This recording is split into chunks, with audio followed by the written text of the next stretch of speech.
کرم سرکار اپنے منگتوں پر ایک بار ہم نے محفل ہے سجائی بڑی دیر سے تم جو بناؤ بات بنے گی دونوں جگہوں میں لاج رہے گی لاج رہے گی لجپال کرم اب کر دو لجپال کرم اب کر دو لجپال کرم اب کر دو منگتوں کی جھولیاں بھر دو بھر دو کاسا سب کا پنجتنی خیر سے اور مشکل جبھی سر پر آئی تیری رحمت آڑے آئی مشکل جب سر پر آئی تیری رحمت آڑے آئی آڑے آئی جب میں نے تمہیں پکارا جب میں نے تمہیں پکارا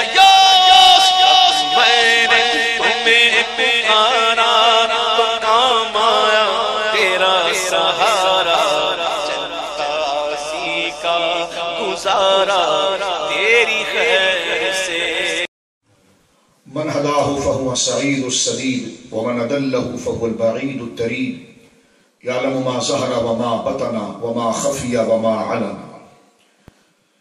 وما كمل وما هجن والصلاة والسلام على أشرف الأنبياء خاتم النبيين سيد المرسلين أنيس الغريبين راحت العاشقین مراد المشتاقین سید العرب والعجم سید الاولین والآخرین سیدنا وحبیبنا نبینا وکریمنا ومولانا محمد صلی اللہ علیہ وسلم عبدہ ورسولہ بالہدا ودین الحق ارسلہ اما بعد فاعوذ باللہ من الشیطان الرجیم بسم اللہ الرحمن الرحیم ان اللہ ملائکتہ یصلون علی النبی یا ایہا الذین آمنوا صلوا علیہ وسلموا تسلیما صدق اللہ مولانا العظیم اللہم صلی علی سیدنا مولانا محمد معدن الجود والکرم منبع العلم والحلم والحکم وآلہ وصحبہ وبارک وسلم صلاة وسلام علیک یا سیدی یا حبیب یا رسول اللہ الصلاة والسلام علیک یا حبیب اللہ الصلاة والسلام عليك يا نبي الله الصلاة والسلام عليك يا جد الحسن والحسين الصلاة والسلام عليك يا رحمة للعالمين فمبلغ العلم فيه أنه بشر وأنه خير خلق الله كلهم فانسب إلى ذاته ما شئت من شرف فانسب إلى قدره ما شئت من عظم منزه عن شريك في محاسنه فجوهر الحسن فيه غير منقسم وأبيض يستسقى الغمام بوجهه ثمار اليتامى عصمة للأرامل مولاي صل وسلم دائما سرمدا على حبيبك خير الخلق كلهم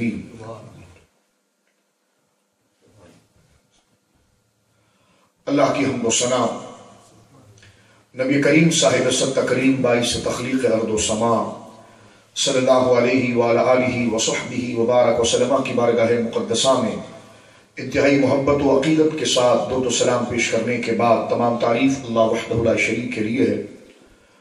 حضور قبلہ صوفی نور محمد صاحب دام برکاتہ العالیہ، حضرت علامہ مولانا مصباحی صاحب قبلہ دام برکاتہ العالیہ، حضرت مولانا نبیل افضل صاحب قبلہ مدظ اللہ العالی، اور فاضل نوجوان حضرت قبلہ مولانا امام عاصم صاحب مدظ اللہ العالی، اور دیگر یہاں پر رفقاء علماء حضرت مولانا شہزاد صاحب مدظ اللہ زیدہ عمرہ، اور آپ تمامی احباب،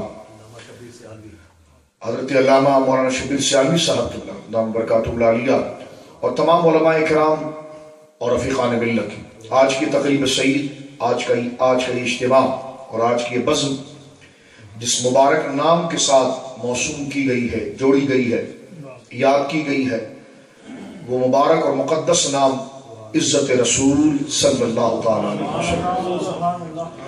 ابھی آپ نے قبلہ ڈاکٹر نثار معرفانی صاحب زدہ عمرہ سے بہت خوبصورت انداز میں سرکار مجدد اعظم کا اور دیگر نبی رائے اعلیٰ حضرت دامت برکاتہ العالیہ کا اور دیگر علماء کی لکھی ہوئی خوبصورت نعتوں میں اسی مقصد کو اور اسی پیغام کو کہ جناب رسالت مآب صلی اللہ علیہ وسلم کو اللہ رب العالمین جل وعلا نے خود تخلیق فرمایا، خود وہ شان عطا فرمائی، خود وہ عزت عطا فرمائی، پھر خود انہی عزتوں کا چرچا اللہ رب العالمین نے خود فرمایا۔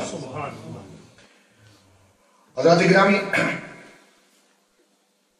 حضور علیہ السلام کی قدر و منزلت اور سرکار دو عالم صلی اللہ علیہ وسلم کی عزت و شان اللہ رب العالمین جل وعلا کی بارگاہ میں کیا ہے، اس کو تو ہر مسلمان اس بات سے جانتا ہے کہ تمام فضائل اور تمام کمالات اور عزتوں کے تمام مدارج اور درجوں کے اوپر اللہ رب العالمین جل وعلا نے جسے فائز فرمایا ہے وہ میرے اور آپ کے آقا آمینہ کے لال جناب سید عالم صلی اللہ علیہ وسلم کی ذات گرامی ہے۔ اور آپ کی عزت آپ کے جملہ اوصاف سے کی گئی۔ ایک تو آپ کا وجود مسعود خود، جس کا ذکر اللہ رب العالمین نے جس مبارک کے ہر عضو کو عزت و شان سے بیان فرمایا، پھر آپ کا منصب جلیل مقام رسالت پر جلوگر ہونا، اس کی عزت و شان کو اللہ رب العالمین جل وعلا نے خود اپنے کلام میں بیان فرمایا۔ پھر جن سے جو ذات حضور سے جڑ گئی حضرات صحابہ کرام رضوان اجمعین، ان کی عزت و شان کو قرآن نے ذکر فرمایا۔ جس خاندان کو نسبت ذات مصطفیٰ کریم صلی اللہ علیہ وسلم سے ہوئی، ان کی قدر و قیمت اور ان کی قدر و منزلت اور ان کی عزت و تکریم کو قرآن مجید نے ذکر فرمایا۔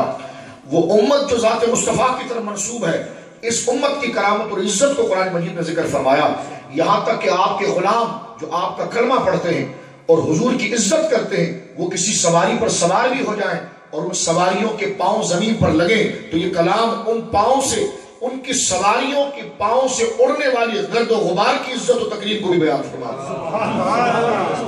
تو اس سے آپ اندازہ لگائیے جناب رسالت مآب صلی اللہ علیہ وسلم کی بزرگی کتنی اعلیٰ ہے، اور اللہ رب العالمین جل وعلا نے آپ کو کس قدر اوپر مرتبہ عطا فرمایا۔ میں اختصار کے ساتھ چند آیت کریمہ ہی ذکر کروں گا اور اس کے ضمن میں اس کی مختصر سی تشریحات آپ کی خدمت میں عرض کروں گا۔ کل بھی ہم نے حضرت علامہ صاحب کے وہاں ایک مختصر سی گفتگو تھی کہ جناب رسالت مآب صلی اللہ علیہ وسلم کا سب سے بڑا وصف جو ہے وہ رسول ہونا ہے، اور اللہ رب العالمین جل وعلا نے اس میں بھی آپ کو سب سے افضل اور اعلیٰ بنایا، کسی وصف میں کمی نہیں کی بلکہ اس کو عام کیا کہ تیرے تو وصف عیب تنائی سے ہے بری، حیران ہوں میرے شاہ میں کیا کیا کہوں۔ تو یہ جملہ ہے نا کہ کیا کیا کہوں تجھے، یہ محاورہ نہیں ہے، یہ بندہ متعجب ہو جاتا ہے اور تعجب میں پڑ جاتا ہے ذات مصطفیٰ کریم صلی اللہ علیہ وسلم کے کمالات اور آپ کی عظمتوں کو دیکھ کر۔ اور اسی لیے تو میں گفتگو کو یہاں سے شروع کرنا چاہوں گا کہ جب حضرت سیف بن سیف اللہ سیدنا خالد بن ولید رضی اللہ تعالیٰ عنہ کو باقاعدہ باضابطہ ایک شخص نے ملاقات کی اور اس نے کہا کہ مجھے حضور کی نعت سناؤ، حضور کی عزت و تکریم کے مدارج بتاؤ، سرکار دو عالم صلی اللہ علیہ وسلم کے مرتبے اور مقام کو بتاؤ، تو انہوں نے کہا کہ جیسے حضور ہیں ویسے، کہاں؟ فرمایا یہ نہیں ہو سکتا، یہ زبان میرے پاس نہیں۔ جو شب و روز مصطفیٰ کو دیکھتے ہیں صلی اللہ علیہ وسلم، جو آپ کے مرتبے اور مقام جو حضور کا خود ہے صلی اللہ علیہ وسلم، جو حضور نے ذکر فرمایا علیہ السلام، اس کو سنتے ہیں، لیکن اس نے کہا کہ اگر آپ تفصیل سے کیوں نہیں بتا سکتے، کیا ایسی کوئی بات ہے کہ آپ اس کی تفصیل نہیں؟ فرمایا ہاں، حضور کے کمالات کی بلندی اتنی ہے اور اس کی اس قدر گوشے ہیں کہ لا یمکن احاطۃ بہا، زبان ایسی ہے نہیں کہ جو اس کا احاطہ کر سکے۔ اس نے کہا اس کا کوئی اجمال بیان کر دیں آپ، اس کا کوئی خلاصہ بیان کر دیں آپ۔ تو علامہ عبدالباقی زرقانی اس کو اپنی شرح میں نقل کرتے ہیں، کہتے ہیں کہ حضرت خالد بن ولید نے یہ جملہ ارشاد فرمایا کہ الرسول علی قدر المرسل، میں صرف یہ کہوں گا کہ یہ رسول جو ہے یہ بھیجے جانے والے کی شان و عزت ہے۔ فرمایا الرسول علی قدر المرسل، کہ تم مجھ سے پوچھتے حضور پر میں کیا کہوں، تو کہا میں حضور پر یہ کہوں گا کہ حضور جو ہے وہ اللہ کی شان و عزت ہے، اللہ نے ان کے ذریعے اپنی شان و عزت و کرامت کا اظہار فرمایا۔ تو اس سے آپ اندازہ لگائیے، اور یہ درست کہا گیا کہ بعد از خدا بزرگ تو یہ قصہ مختصر کہ سرکار علیہ السلام کی عزت و مرتبے پر کیا بات ذکر کی جائے، یہی کہا جائے گا کہ اللہ رب العالمین کے بعد اس کی خلق کے اندر، اللہ تو خالق و مالک ہے، اس کی خلق میں جو اس نے تخلیق فرمایا ہے، سرکار دو عالم صلی اللہ علیہ وسلم کا سب سے بڑا رتبہ اور سب سے بڑا مقام ہے۔ حضور کو اللہ رب العالمین نے عزت و کمالات عطا فرمائے، اس طرح کہ میں نے عرض کیا، آپ ہی کو اللہ رب العالمین نے پیدا فرمایا، یہ عزت اللہ نے عطا فرمائی، یہ کمالات آپ نے کو اللہ نے عطا فرمائے، پھر اللہ رب العالمین جل وعلا نے خود اس کو ذکر فرمایا، تو پتہ چلا کہ حضور علیہ السلام کے اوصاف کا مختلف جہتوں سے ذکر کرنا اور مختلف اوصاف کے ساتھ حضور علیہ السلام کے کمالات کو ذکر کرنا، یہ توحید کے خلاف نہیں بلکہ عین توحید اور رضا الہی کا سب سے اول اور سب سے مؤثر طریقہ ہے کہ جو اللہ رب العالمین جل وعلا کو خوش کرنا چاہتا ہے وہ ذات مصطفیٰ کریم صلی اللہ علیہ وسلم کی عزت و توقیر کرے۔ قرآن مجید کی ایک نہیں متعدد آیات ہیں جس کے بعد مفسرین نے قلم توڑ دیا ہے اور کہا کہ ایسا جملہ نہ کسی فرد بشر کے لیے استعمال ہوا ہے، نہ کسی افضل شخص کے لیے استعمال ہوا ہے، نہ کسی رسول اعظم کے لیے استعمال ہوا ہے۔ مثال کے طور پر ایک آیت کریمہ جو اکثر پڑھی جاتی ہے کہ لعمرک انہم لفی سکرۃ یعمہون، اے حبیب ہمیں تیری عمر کی قسم ہے، اس کو اکثر آپ سنتے ہیں۔ اس پر ایک بڑا پیارا جملہ مفسرین نے لکھا ہے، وہ آپ کی خدمت میں رکھنا چاہوں گا، اور آپ دیکھیے کہ کس طریقے سے مفسرین نے اس آیت کو سمجھا ہے، اور یہ محبت کے طریق ہوتے ہیں، محبوب کو راضی کرنے کے طریقے ہوتے ہیں۔ کہیں آپ کی زلفوں کی قسم اٹھائی گئی، کہیں آپ کے چہروں کی قسم اٹھائی گئی، کہیں آپ کے راہ گزر کی قسم اٹھائی گئی، کہیں آپ کے لباس کی قسم اٹھائی گئی، کہیں آپ کی بیوی مبارک کی قسم اٹھائی گئی، کہیں آنکھوں کا ذکر کیا گیا۔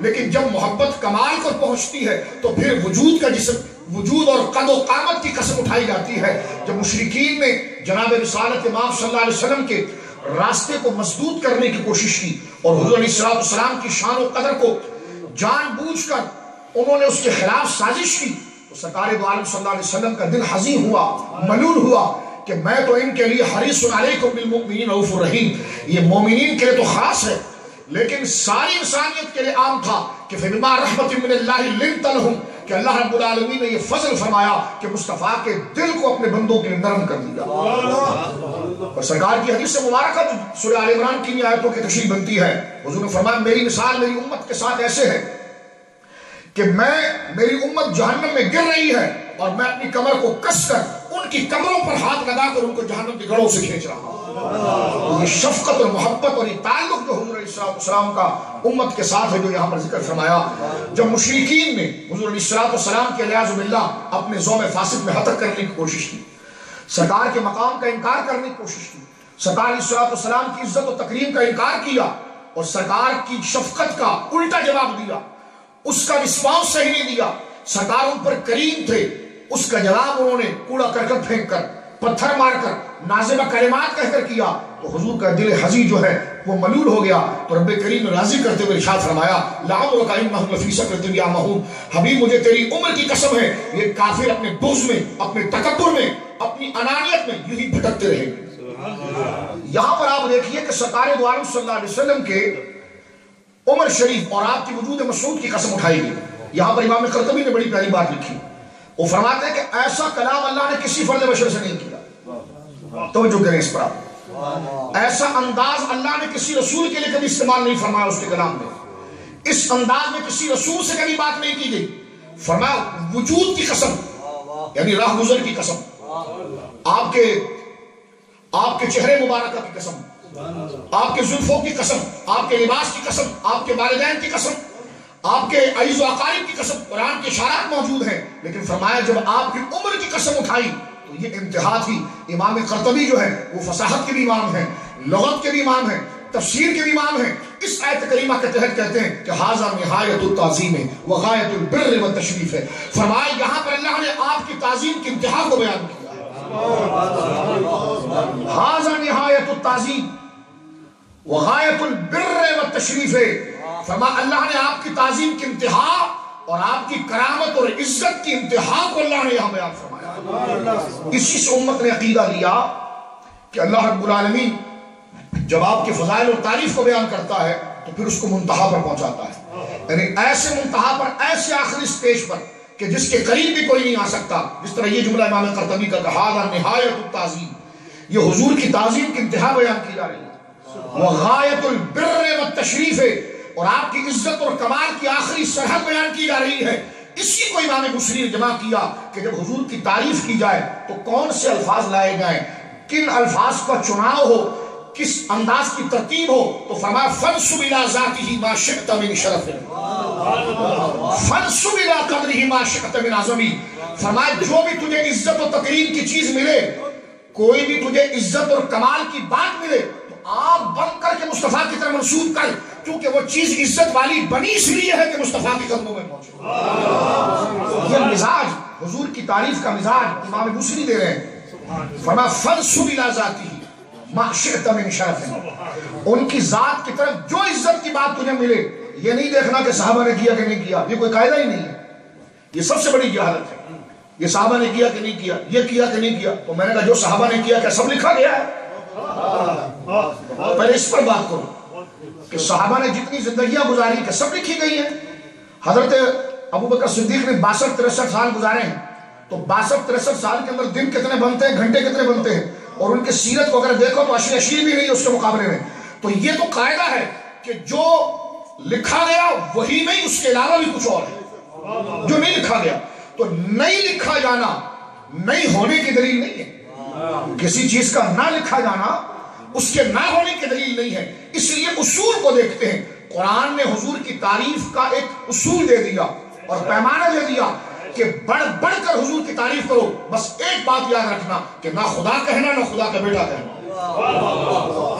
لیکن رضا نے ختم سخن اس پہ کر دیا، خالق کا بندہ خلق کا آقا کہوں تجھے، یعنی دو سرحدیں اگر اوپر اٹھاؤ تو یہاں تک رکھو کہ نہ خدا ہے نہ خدا کے بیٹے ہیں، اور دوسرا درجہ کیا ہے کہ نہ عیسائیوں کی طرح آپ کو خدا کہا جائے اور نہ خدا کا بیٹا کہا جائے، اور نہ خوارج کی طرح اپنے میں سے بشر کہا جائے، بلکہ اس کے درمیان میں رہ کر آپ کی شان و توصیف کو بیان کیا۔ لوگ یہ کہتے ہیں کہ آپ تو بڑھا رہے ہیں، تو میں نے کہا تم جو گھٹا رہے ہو معاذ اللہ۔ یہ آپ دیکھیں ہمیں یہ تانا دیا جا رہا ہے کہ آپ تو ایک ایک وصف لا کر بڑھاتے ہیں۔ میں نے کہا صرف بڑھانا ممنوع نہیں ہے، گھٹانا بھی ممنوع ہے۔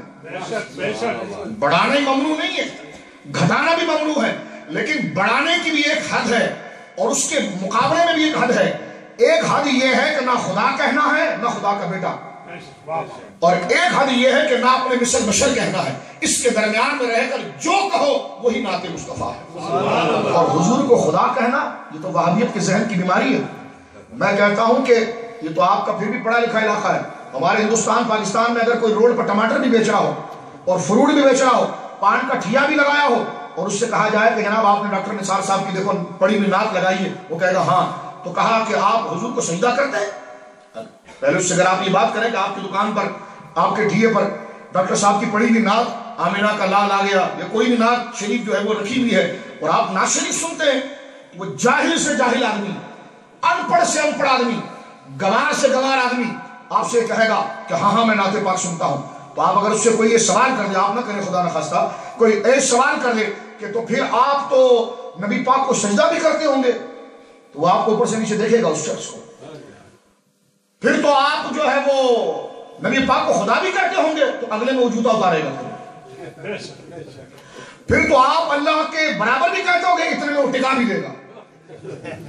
یعنی یہ توحید کا عقیدہ اسلام اس قدر مضبوط اور مستحکم ہے کہ کائنات میں سب سے افضل اور اعلیٰ ذات وہ مصطفیٰ کریم کی ہے، گھٹیا سے گھٹیا، جاہل سے جاہل آدمی بھی آپ کو خدا کا محبوب تو کہے گا لیکن خدا کبھی نہیں کہے گا۔ وہابیوں اپنا علاج کرو، تمہیں مالی خولیا ہو گیا ہے، وہ لوٹے کو بھی دیکھے گا تو کہے گا جن ہے، ہوا کو دیکھے گا تو کہے گا جن ہے، جن نہیں تیرا دماغ میں مرض ہے۔ تو ان کو یہ توحید بچانے کا جو ہے نا بڑا سرور ہے کہ یہ توحید بچائیں، آپ توحید بچائیں۔ وہ ایک شخص کہنے لگا ہم توحید بچاتے ہیں، توحید بچاتے ہیں، اس لیے ہم وہ لفظ جو ہے جو اللہ کے لیے استعمال ہوئے ہیں وہ غیر کے لیے نہیں بولتے۔ تو ہم نے کہا ہم نے کب بول دیے؟ کہا تم نے بولا نا، تم نے لفظ بولا۔ میں نے کہا کون سا؟ کہا دیکھو مدد کا لفظ تم اللہ کے لیے بھی بولتے ہو، نبی کے لیے بھی بولتے ہو۔ تو میں نے کہا کہ صرف لفظ بولنے سے شرک ہو جاتا ہے؟ کہنے کہ ہاں۔ میں نے کہا ناراض نہ ہونا، یہ لفظ کہنے کی اجازت اس لیے میں کہہ رہا ہوں۔ میں نے کہا یہ تو بڑے بے حیا ہیں آپ۔ کہنے کہ آپ عالم ہو کے ایسی بات کرتے ہیں؟ میں نے کہا نہیں توحید بچا رہا ہوں، کیونکہ اگر آپ کو حیادار بولوں گا تو شرک ہو جائے گا، کیونکہ جامع ترمذی کی حدیث ہے کہ اللہ سب سے زیادہ حیا فرماتا ہے۔ اب یہ حیا خدا کی صفت ہے، اور اگر میں نے آپ کو حیا کہا تو شرک ہو جائے گا۔ ہاں آپ کو بے حیا بے حیا بے حیا بے حیا اگر میں کرتا رہوں تو آپ خوش خوش جھومتے رہیے گا کیونکہ توحید مچ رہی ہے. نہیں سمجھا؟ توحید سمجھ رہے ہیں اور آپ تو بالکل غیرت سے فارغ ہیں. دوسرا لفظ میں نہیں کہتا مسجد کے اندر, آپ تو بالکل غیرت سے فارغ ہیں. کہنے لگا یہ آپ کیا کر رہے ہیں؟ میں نے کہا توحید بچا رہا ہوں. کیونکہ بخاری میں موجود ہے کہ غیرت خدا کی ہے, غیرت جو ہے وہ خدا کی ہے. اور میں نے کہا آپ تو ایمان سے بھی فارغ ہیں. کہنے لگا یہ کیا کہا؟ میں نے کہا توحید بچا رہا ہوں, اس لیے کہ مومن قرآن نے اللہ کو کہا ہے.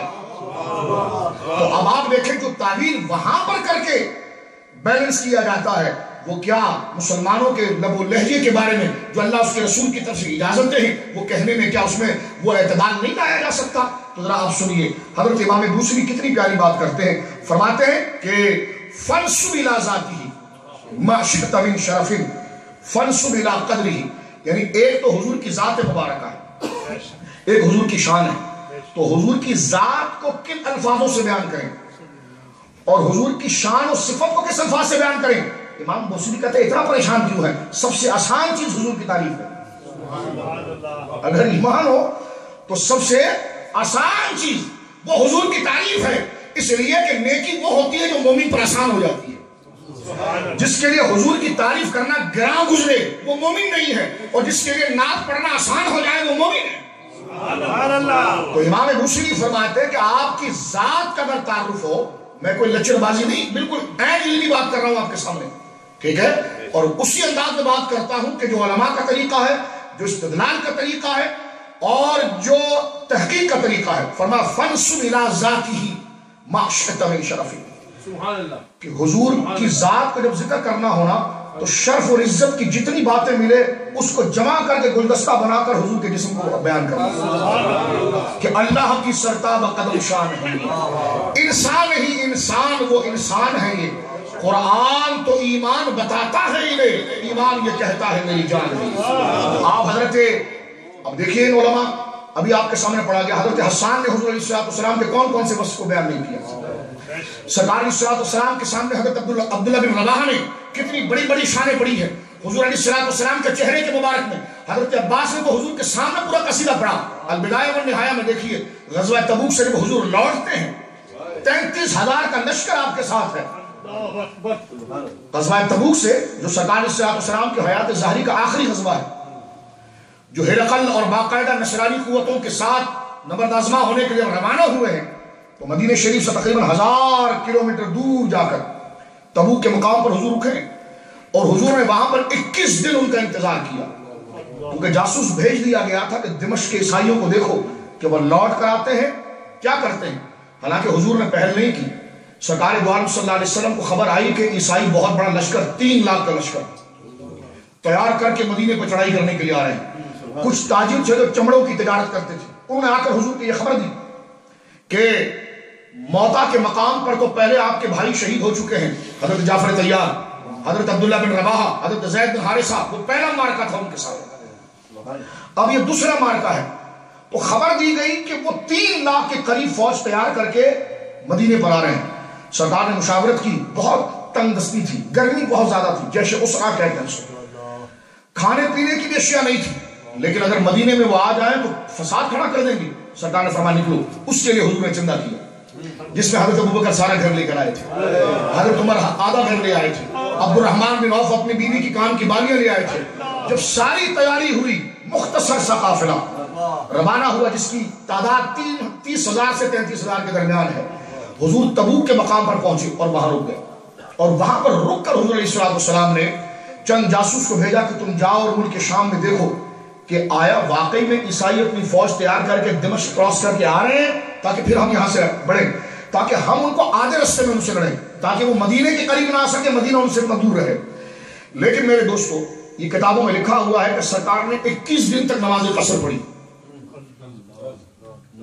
کیونکہ مستقل تبوک پر رکنے کا ارادہ نہیں تھا, آگے بڑھنے کا ارادہ تھا. اس سے آپ اندازہ لگائیے 21 دن حضور نے نماز قصر پڑھی وہاں پر کھڑے ہو کر, اور جب 21 دن تک ان کی کوئی خبر نہیں آئی تو سرکار علیہ السلام نے اپنی عسکری اور سیاسی حکمت عملی کے تحت تبوک کے قریب کے جتنے علاقے تھے ان کو دعوت اسلام پیش کی کہ کم سے کم اگر وہ یہود آ بھی جاتے ہیں عیسائی تو پیچھے سے یہ مل کر نہ حملہ کر دیں تو کم سے کم ان کی تیاری کریں، اور جہاں جہاں پر خالد بن ولید اور دیگر صحابہ گئے وہ دار اسلام سے وابستہ ہوتے چلے۔ اب سنیے، یہ مختصر سا میں نے ایک تاریخی پہلو آپ کے سامنے رکھا ہے۔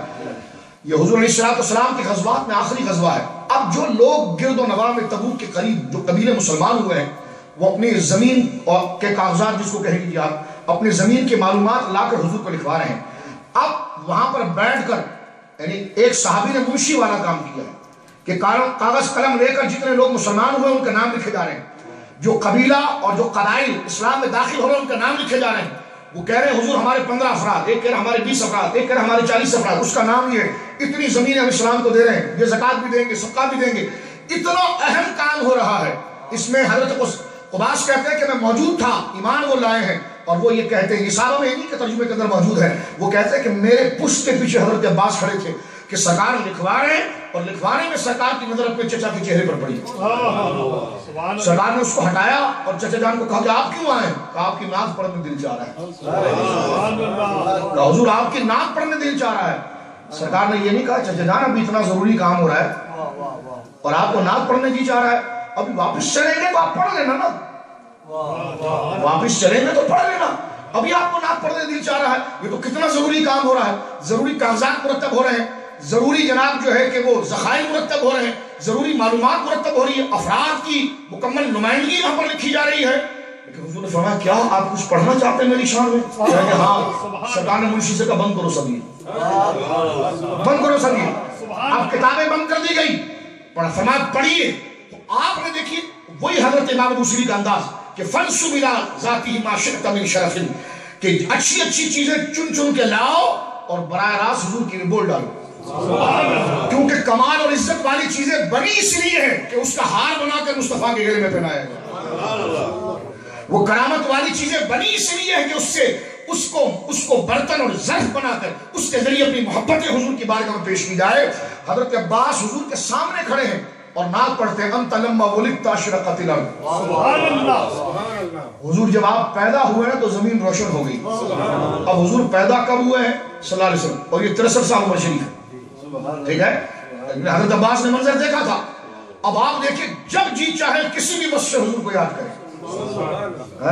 اب حضور کے رفیق اعلیٰ کا وقت قریب ہے، 63 سال شریف کی عمر قریب آ چکی ہے، اور اس میں چچا جان سامنے کھڑے ہو کر، کون؟ حضور کے چچا حضرت عباس، کون؟ ہم عزت رسول پر بات کر رہے ہیں۔ حضرت عباس حضور کے چچا ہیں، سرکار ان کو اپنا والد کہا کرتے تھے، سرکار ان کو اپنا والد کہا کرتے تھے۔ حضرت عباس وہ ہیں کہ جب کوئی بات حضور سے منوانی ہوتی تو صحابہ حضرت عباس کو ساتھ لے جاتے۔ فتح مکہ میں دیکھیے ابو سفیان کی جان جو بچی ہے وہ حضرت عباس کی وجہ سے بچی ہے، اور حضرت عباس ہی کی کرامت ہے کہ بعد میں انہوں نے اسلام قبول کر لیا۔ یہ جو ساری بشارتیں ہیں کہ من دخل دار ابی سفیان فهو آمن، یہ حضرت عباس نے دلوائی ہے کہ حضور ابو سفیان کو کی بشارتیں تو دیں تاکہ دل نرم ہو جائے اور اسلام کی طرف راغب ہو جائے۔ سرکار نے فرمایا جاؤ من دخل دار ابی سفیان فهو آمن، مکہ کے اندر جو ابو سفیان کے گھر میں چلا جائے گا وہ امن میں آ جائے گا۔ تو حضرت عباس وہ حضور کے چہیتے چچا ہیں جن کو حضور اپنا والد کہتے ہیں صلی اللہ علیہ وسلم، اور وہ حضور کے ایسے چہیتے ہیں کہ جب صحابی نے کوئی بات منوانی ہو تو وہ ان کو آگے کرتے ہیں، یا حضور اگر کسی سے یعنی تعدیمی انداز میں روٹ جائیں، تعدیمی انداز میں جیسے استاد شاگرد سے روٹ جاتا ہے، یہ وہ شرعی انداز نہیں، اس میں تو کفر ہو جائے گا، یہ تعدیمی انداز میں جب مصطفیٰ کسی سے روٹ جائے تو منانے کے لیے صحابہ حضرت عباس کو آگے لے جاتے ہیں، بولیے سبحان اللہ۔ ان کے بارے میں حضرت فاروق اعظم کا ترجمہ اگر بدایہ و نہایہ میں آپ پڑھیں گے تو سیدنا عمر کے ترجمے میں سب سے آخری لائن ملا ابن کثیر لکھتا ہے البدایہ و نہایہ میں، بالکل جہاں پر ختم کرتے ہوئے اس نے یہ بات لکھی ہے کہ صحابہ کرام حضرت عباس کا اتنا ادب کرتے تھے، صحابہ کرام حضرت عباس کا اتنا ادب کرتے تھے کہ ابن کثیر لکھتا ہے کہ ان عمر بن الخطاب و عثمان بن عفان وہما راکبان، وہ کہتے ہیں کہ ایک دفعہ یوں ہوا، اس کو یوں انداز میں سمجھو کہ ایک لمبی گلی اسٹریٹ ہے اور حضرت عباس اس کونے میں کھڑے ہوئے تھے اور حضرت عمر اور حضرت عثمان اپنی اونٹنی پر بیٹھ کر آ رہے تھے، اونٹنی پر وہما راکبان، وہ دونوں اپنی اونٹنی پر سوار ہو کر آ رہے تھے۔ دیکھا کہ سرکار کے چچا حضرت عباس وہاں کھڑے ہوئے تو یہ نہیں کہ دور سے کہا ہو کیسے مزاج ہیں خیریت سے ہیں اور چلے گئے، یہ بھی انداز تھا لیکن یہ گوارا نہیں کیا۔ دور حضرت عباس کھڑے ہیں، یہاں سے بیٹھے بیٹھے سلام کر لیتے تب بھی تقاضا پورا ہوتا، دور سے ہاتھ اٹھا کر دو ان کے لیے شرف کی بات کہہ دیتے تب بھی بات پوری ہو جاتی۔ لیکن ابن کثیر کہتا ہے وہ ہما راکبان ترجلا، وہ اپنی سواری سے نیچے اترے، ترجلا بالعباس، سواری سے اتر گئے اور اتر کر پیدل پیدل حضرت عباس کے پاس آئے اور ہاتھ ملایا، فرمایا اکراما لہو، حضرت عمر، حضرت عثمان حضرت عباس کا اتنا ادب کرتے تھے کہ حضرت عباس کو اگر پیدل چلتا ہوا دیکھیں اور یہ سواری پر ہو تو سواری سے اتر کر ان کے پاس آ کر پوچھتے تھے کہ آپ بیٹھ جائیے اس کے اوپر۔ بولے سبحان اللہ۔ یہ عزتیں کہاں سے؟ یہ عزت مصطفیٰ ہی کی تو نظیر ہے۔ تو حضرت عباس رضی اللہ تعالی عنہ نے حضور کے سامنے جو نعت پڑھی ہے اس نعت کے اشعار کیا تھے؟ فرمایا انت لما ولدت اشرقت الارض ضاءت بنورک الافق، حضور جب آپ پیدا ہوئے، یہ میلاد نامہ نہیں، نور والا آیا نور لے کر آیا ہے، صبح طیبہ میں ہوئی بڑھتا ہے بڑا نور کا، فرمایا جب حضور آپ پیدا ہوئے، انت لما ولدت، جب آپ پیدا ہوئے، اشرقت الارض، زمین روشن ہو گئی، یہ زمین روشن ہو گئی۔ اب حبی جذبہ دیکھیں، زمین تو واقعی میں روشن ہوئی تھی، آسمان کی روشنی کو حبی جذبہ دیکھیں۔ پھر آگے بڑھ کر ایک شعر اور کہتے ہیں، فرمایا ضاءت بنورک الافق، سبحان اللہ، حضور آپ نحن فی ذالک الضیاء والنور، اب اوپر والا شعر حصی نور پر ہے اور نیچے ہدایتی نور پر ہے۔ اوپر والا شعر حصی نور پر ہے کہ واقعی میں نور نکلا تھا جس کی روشنی واقعی میں موجود تھی۔ اب کہتے ہیں کہ نحن فی ذالک الضیاء والنور سبل الرشاد نحترق، اس ہدایت والے نور کے اندر ہم چلتے رہے اور خدا نے ہمیں صراط مستقیم عطا فرمایا۔ آپ اندازہ لگائیے یہ حضور علیہ السلام کی شان میں نعت پڑھنے کا انداز ہے صحابہ کرام کا، اور اسی کو حضرت امام قرطبی نے فرمایا کہ ھذا نہایت التعظیم وغایت البر والتشریف ہے۔ قرآن کریم میں آپ انداز دیکھیے، نبی پاک صلی اللہ علیہ وسلم کو یاد کرنے کا انداز۔ اگر نوح علیہ السلام کی قوم نوح علیہ السلام کے خلاف کوئی ہرزہ سرائی کرتی ہے، کوئی بکواس کرتی ہے، کوئی تانا دیتی ہے، تو اللہ رب العالمین حکم دیتا ہے ان کو جواب دو۔ سورہ اعراف میں آپ دیکھیں جب نوح علیہ السلام کی قوم نے یہ کہا کہ معاذ اللہ آپ گمراہی میں ہیں، نوح علیہ السلام کو کہا کہ آپ گمراہی میں ہیں، حضرت نوح نے جواب دیا میں گمراہی میں نہیں، میں اللہ کا رسول ہوں۔ اسی طرح حضرت موسیٰ کی قوم نے جب آپ کو جادوگر کہا تو حضرت موسیٰ نے خود جواب دیا کہ میں جادوگر نہیں، میں اللہ کا رسول ہوں۔ لیکن جب حضور کو کفار نے تانا دیا تو رب کریم نے فرمایا ما انت بنعمت ربک بمجنون، اے میرے محبوب کو مجنون کہنے والوں یہ تو کچھ نہیں کہے گا، لیکن ہماری غیرت ہمارے محبوب سے ایسی ہے اور یہ سب سے اعلیٰ افضل ہے، اوروں نے تو اپنا دفاع خود کیا ہے، مصطفیٰ کا دفاع رب العالمین کرے گا۔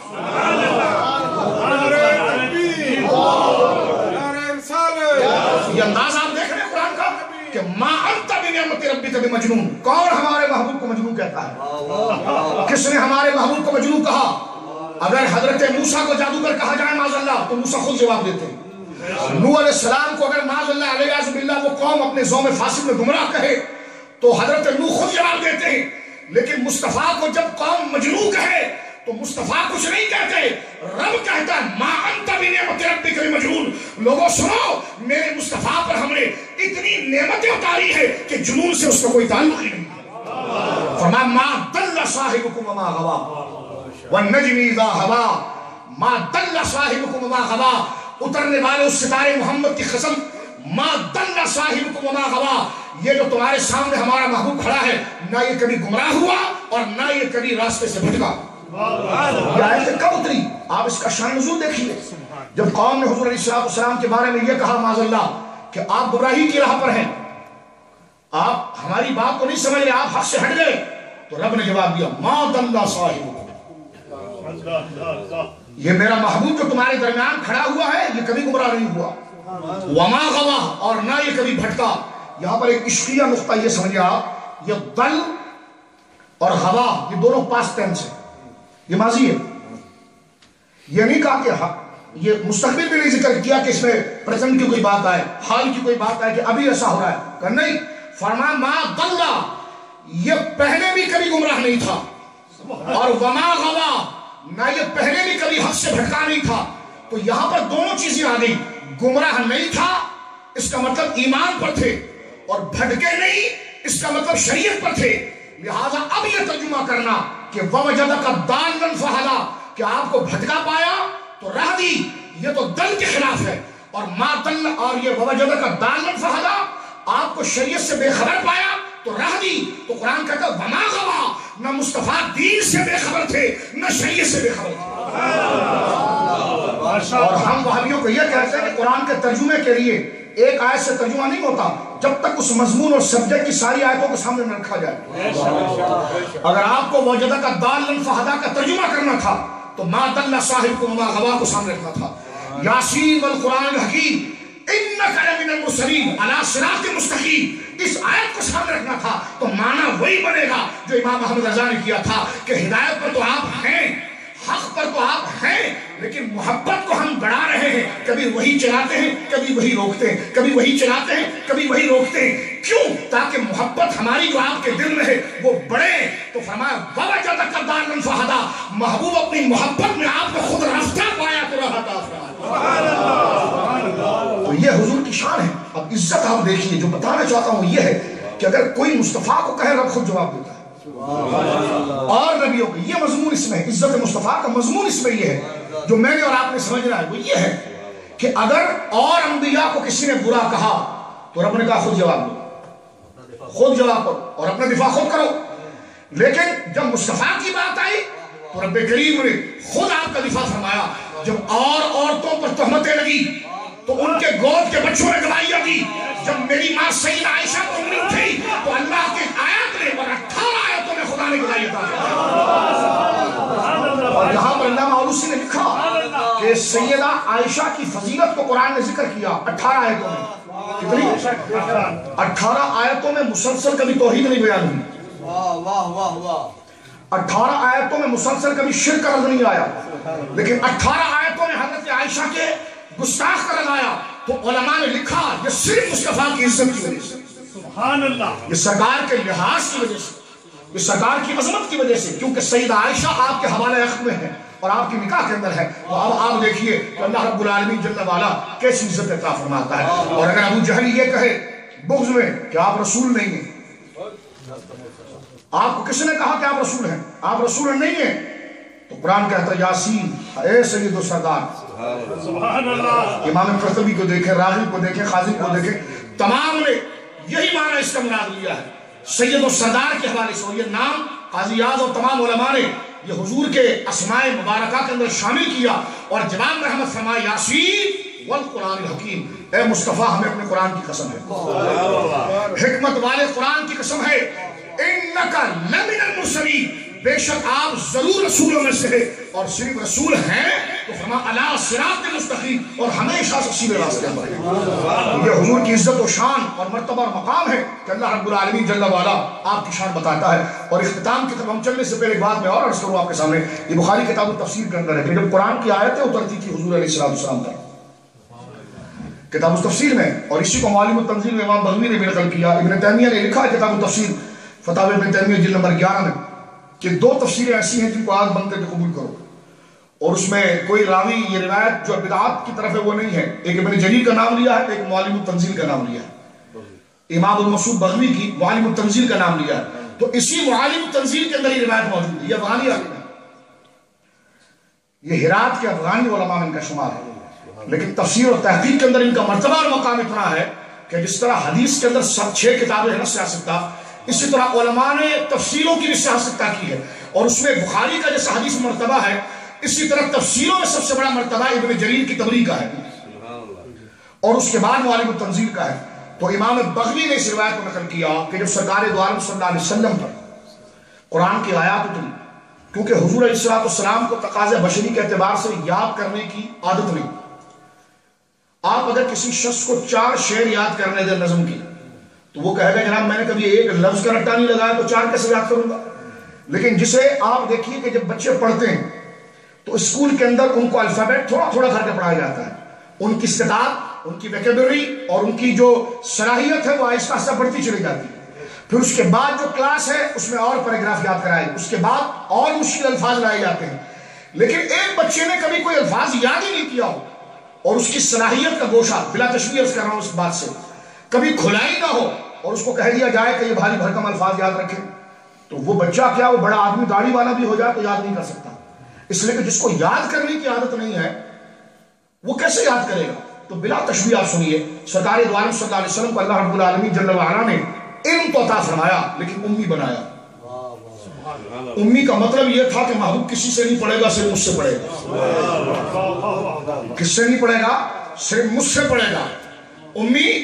امی حضور کے لیے کہے جائیں تو عزت کی بات ہے. امی اگر حضور کے لیے کہا جائے تو یہ عزت کی بات ہے. حضور کے علاوہ کسی اور کے لیے کہا جائے تو عیب ہے. جس طرح متکبر اللہ کو کہا جائے تو عزت ہے اور کسی بندے کو کہا جائے تو عزت نہیں ہے. تو امی ہونا یہ حضور کی شان ہے اور دنیا میں اگر کسی اور کو امی کہے اس کا مطلب اس کو کوئی آتا جاتا نہیں اور حضور کو امی کہا جائے تو مطلب یہ ہوتا ہے کہ دنیا کے کسی استاد سے علم حاصل نہیں کیا بلکہ اللہ رب العالمین رحمان سے علم حاصل کیا. یہ حضور علیہ السلام کی صفت ہے امی. تو سرکار نے پہلے نہ کوئی غزلیں یاد کی ہیں نہ کوئی نظمیں یاد کی ہیں نہ کوئی باتیں یاد کی ہیں. اب قرآن کی آیت اتر رہی ہے. اب جب قرآن کی آیت اترتی ہے تو سورہ قیامہ کے اندر آپ دیکھیں اور اس کے ساتھ بخاری کو اگر ساتھ میں لگائیں کتاب التفسیر کو تو مضمون کھل کے سامنے آتا ہے. سرکار دو عالم صلی اللہ علیہ وسلم جب قرآن کی آیات اترتی ہیں تو جبریل یوں سمجھے مثال سے بلا تشبیہ کہ جبریل سامنے بیٹھے اور حضور کو پڑھا رہے ہیں الحمدللہ رب العالمین. سرکار تکرار کرتے ہیں الحمدللہ رب العالمین الرحمن الرحیم الرحمن الرحیم مالک یوم الدین مالک یوم الدین ایاک نعبد و ایاک نستعین و ایاک نستعین و ایاک نستعین. اب ساتھ میں تکرار ہو رہی ہے. یہ تکرار کیوں ہے؟ تاکہ یاد ہو جائے اور حضور جلدی جلدی پڑھتے ہیں کیونکہ جبریل چلا جائے گا اور میرے رب کا کلام ہے آگے کیسے پہنچاؤں گا.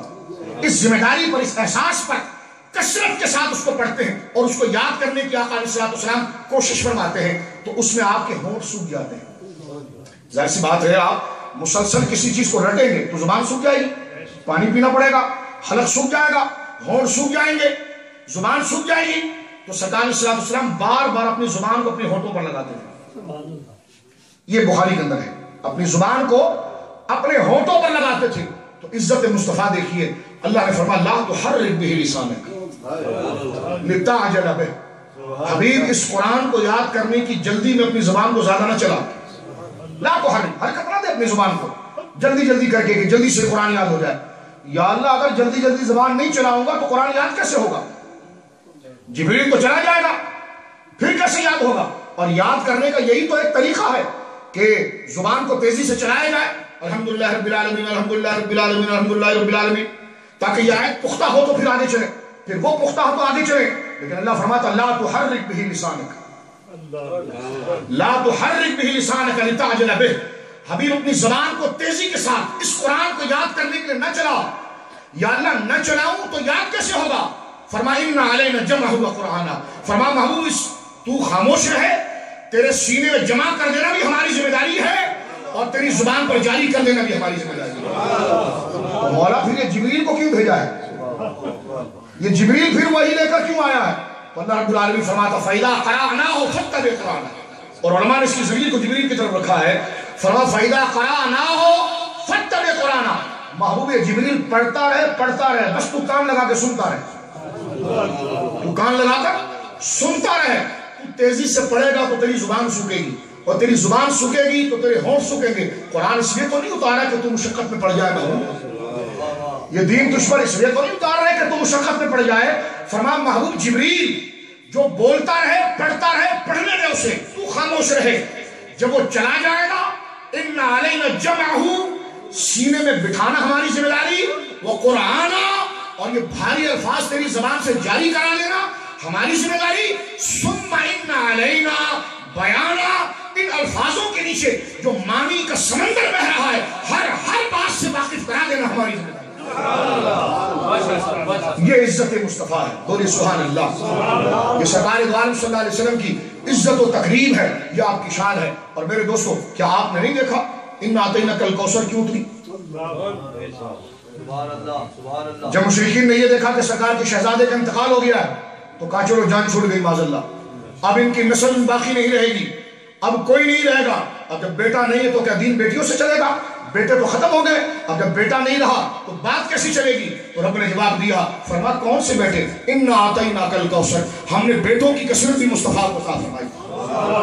آج میں کہتا ہوں برادریاں اگر دیکھ لی جائے، کربلا کے اندر حسین کا ایک بیٹا بچا تھا، اور مدینے اور کوفے اور عراق کے اندر حسنی سادات چند رہ گئے تھے، لیکن میں کہتا ہوں برادریوں کو آپ اٹھائیے تو ہر برادری کے مقابلے میں سادات کی تعداد زیادہ نظر آئے گی۔ فرمایا اِنَّا أَعْطَيْنَاكَ الْكَوْثَرَ، حبیب ہم نے تجھے کثرت عطا فرمائی اولاد کی، کثرت عطا فرمائی کمالات کی، کثرت عطا فرمائی علم کی، کثرت عطا فرمائی معجزات کی، کثرت عطا فرمائی عقل و دانش کی، کثرت عطا فرمائی کمالات اور عزت کی۔ فرمایا فَصَلِّ لِرَبِّكَ وَانْحَرْ، بس اب اپنے رب کے لیے شکر کریں اور نماز پڑھیں اور قربانی دیں۔ اور اِنَّ شَانِئَكَ الْأَبْتَرَ، محبوب کون کہتا ہے کہ تیری نسل ختم ہو گئی، بلکہ جو تیرا ذکر نہیں کرتا اس کی نسل کو ہم ختم کر دیتے ہیں۔ یہ ہے عزت مصطفیٰ بالفاظ قرآنی، بزبان قرآن۔ آپ دیکھیے کہ کیسے کیسے مقام پر اللہ رب العالمین جل وعلا نے اپنے محبوب کریم علیہ السلام کی عزتوں کو بیان کیا۔ مکہ شریف کی قسم اٹھائی تو فرمایا وَأَنْتَ حِلٌّ بِهَٰذَا الْبَلَدِ، محبوب تیرے قدم لگ رہے ہیں اس لیے عزت ہے، اس کی تیرے قدم لگ رہے ہیں اس لیے عزت و شان ہے۔ اور وہ مولا کائنات کا قول، فرمایا ہم تو اہل عرب تھے اور ہم تو ایڑیوں پر پیشاب کرنے والے تھے۔ یہ قاضی ان کو رات کے وقت جنابت لگ گئی، جو حضور علیہ السلام کی کرسی کو کجاوے کو اونٹ پر رکھا کرتے تھے۔ یہ اکثر لوگوں سے آپ نے سنا ہے، رئیس فقیر سے جملہ اس میں سنیے آپ کہ سرکار کا کجاوا وہ اونٹ پر رکھتے تھے اور سرکار سفر پہ روانہ ہوتے، اس رات ان کو جنابت ہو گئی، یعنی غسل ان پر فرض ہو گیا۔ انہوں نے اپنے ساتھی سے کہا یار میں غسل کا انتظام کرتا ہوں پانی کا، اور سرکار تو اپنے ٹائم پر نکلیں گے، کیونکہ سرکار کا اصول ہے جو ٹائم ہے، جو معاملہ ہے، جو طریقہ ہے وہ طریقہ ہے۔ سرکار تو اپنے اصول کے پابند ہے۔ جیسا بخاری کے اندر موجود ہے، سرکار علیہ السلام کے دائیں طرف حضرت ابوبکر بیٹھے اور بائیں طرف حضرت عمر بیٹھے۔ حضرت ابوبکر کسی کام کے لیے گئے اور بائیں طرف ایک دیہاتی آ کر بیٹھ گیا، دائیں طرف دیہاتی آ کر بیٹھ گیا حضرت ابوبکر کی جگہ پر۔ حضرت ابوبکر آئے سامنے بیٹھ گئے، کسی نے دودھ کا پیالہ پیش کیا، سرکار نے دودھ پیا اور سرکار کی عادت کی تبرک بنا کر آگے بڑھاتے ہیں۔ تو حضرت عمر کو پتا ہے کہ ابھی حضور اپنے دہن مبارک سے پیالہ ہٹائیں گے اور ہمیشہ حضور ابوبکر کو دیتے ہیں، لیکن آج ابوبکر دائیں طرف نہیں سامنے ہیں۔ تو جیسے حضور نے پیالہ ہٹایا تو حضرت عمر بول اٹھے ابوبکر ہا ہونا، سرکار نے فرمایا نام الحق والیمنا الیمنا الیمنا الیمنا، فرمایا ٹھیک ہے ابوبکر سامنے ہے لیکن میرا قانون یہ ہے دائیں طرف ہوگا میں اسی کو دوں گا، اگر ابوبکر ہے تو اس کو دوں گا، دیہاتی ہے تو میں اس کو دوں گا۔ تو یہ سرکار علیہ السلام کا اصول ہے، اور یہ کیا ہے؟ اصول ہے کہ سرکار علیہ السلام اپنے اصول کے خلاف نہیں فرماتے، اور یہی آپ کی سنت عالی ہے۔ تو حضرت اسرع بن شریک نے وہاں پر بڑی خوبصورت بات فرمائی۔ وہ کہتے ہیں اپنے دوست سے کہ بھائی ایک کام کرو، علامہ حسبی نقل کرتے ہیں، کہتے ہیں کہ آپ ایک کام کریں کہ یہ کرسی جو ہے وہ آپ سرکار دو عالم صلی اللہ علیہ وسلم کی، آپ پاک ہیں تو آپ یہ اونٹنی پر رکھ کر کجاوا کس دینا، میں غسل کر کے کسی طریقے سے اگر پہنچ گیا تو میں کر لوں گا، اور میں تاخیر کر گیا تو آپ کر لوں گا۔ کہا جی ٹھیک ہے۔ وہ تاخیر کر گئے، جانے کا وقت آیا، کجاوا رکھ دیا گیا، وہ کرسی رکھ دی گئی اونٹنی کے اوپر۔ جب کجاوے پر حضور تشریف لائے تو سرکار نے بیٹھنے کے ساتھ فرمایا کہ آج اسلحہ نے کرسی نہیں رکھی، کیونکہ اس کی سیٹنگ بتا رہی ہے کہ وہ چیز ہے جس طرح میں بیٹھتا ہوں جو کمفرٹیبل، بالکل اس طریقے سے حضور آرام سے تشریف فرما ہوتے ہیں، آج اس طریقے کا انداز گویا کہ نہیں آیا ہے۔ تو پوچھا اسلحہ کہاں ہے؟ اسلحہ نے نہیں باندھی، کہا حضور اسلحہ نہیں ہے، اسلحہ آ رہا ہے۔ جب راستے میں روانہ ہوئے تو حضرت اسرع بن شریک جب راستے میں آئے اور حضور سے ملاقات کی، سرکار نے فرمایا آج تو نے کرسی نہیں رکھی؟ کہہ لگا نہیں۔ کہا کیوں؟ کہا حضور جنابت سے تھا، جنابت سے تھا، غسل واجب تھا مجھ پر، اور حضور مجھے گوارا نہیں تھا کہ آپ کا جسم تو آپ کا جسم ہے، میں ناپاکی میں آپ کی کرسی کو ہاتھ لگا لوں۔ حضور نے یہ نہیں فرمایا کہ یہ کس آیت میں پڑھا تو نے، حضور بھی جانتے ہیں اور صحابی ان کے شاگرد ہیں کہ وَتُوَزِّرُهُ میں پڑھا تھا، اس کو وَتُوَقِّرُهُ ہی میں پڑھا تھا کہ میرے محبوب کی تعظیم و توقیر کرو۔ میں کہتا ہوں علماء یہاں پر بیٹھے ہیں، فجر کا نماز کا ٹائم جا رہا ہو، فجر کی نماز کا ٹائم جا رہا ہو اور بندے کو جنابت ہو جائے، اب علماء سے پوچھئے فجر چھوڑے گا کیا کرے گا؟ علماء نے کہا جی فجر تو نہیں چھوڑ سکتا۔ تو کہا کرے گا کیا؟ کیونکہ اگر غسل کرنے جاتا تو فجر جاتی ہے، فرمایا تیمم کرے گا، تیمم کر کے فجر پڑے گا۔ میں پوچھتا ہوں نماز کے لیے تو تیمم کیا اسلام نے، لیکن کجاوے کو ہاتھ لگانے کے لیے تیمم نہیں کیا، تیمم نہیں کیا، بلکہ پورا غسل کر کے آئے. اسی کو تو عشق رسول کہتے ہیں. بولیے اسی کو تو